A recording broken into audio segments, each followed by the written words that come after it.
Pero kung totoosin kasi may bayad to, pero wala, gumastos, sabihin, puro gastos na naman, kakapagawa ko lang, di ba? Ako kasi, medyo naano ako sa mga customer, kumbaga, naiintindihan ko rin naman po, kahit mapera naman yung customer, syempre, inaano ko, kung kaya ko naman pong ilibre o bawasan yung talent ko, ginagawa ko. Good morning mga kakumpuni, meron tayong tanggap, Samsung A51 to, ginawa ko na to nung, kailan ko ginawa to?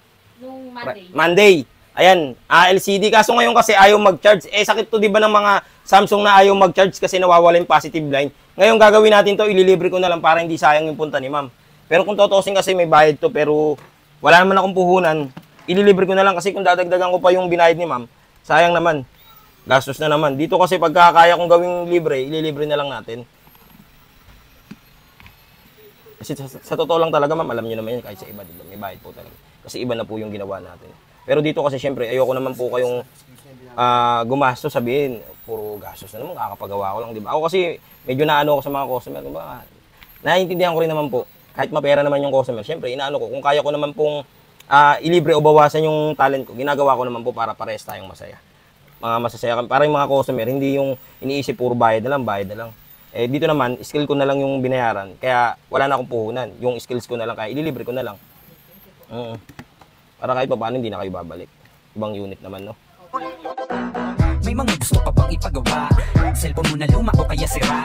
Halika na't dalhin mo na agad. Ayan, tanggalin natin. Para makita. Ayan. Nilibre ko na lang to kasi alam mo naman pagka basic ha. Para hindi na gumastos si ma'am. Ito po. Yan. Ingat po kayo ma'am sir ha. God bless po ha. Ingat ha. Ayun mga kakumpuni, nakita nyo, ginawa natin yung unit ni ma'am ha. Nilibre ko na lang kasi nga, ginawa ko naman yung LCD noon.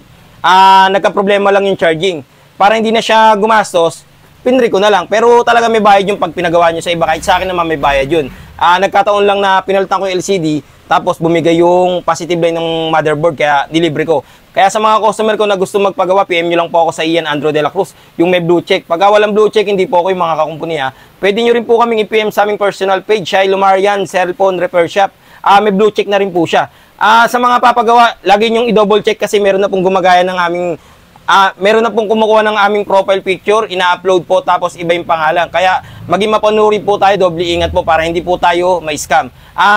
Every Sunday is family day po kami mga kakumpuni ha. Huwag na po kayong pumunta ng Sunday, close po kami, sarado po kami. At ang open po namin Monday to Saturday lang po kami, 9:30 AM hanggang 6:30 PM. Yun lang po, maraming salamat. God bless.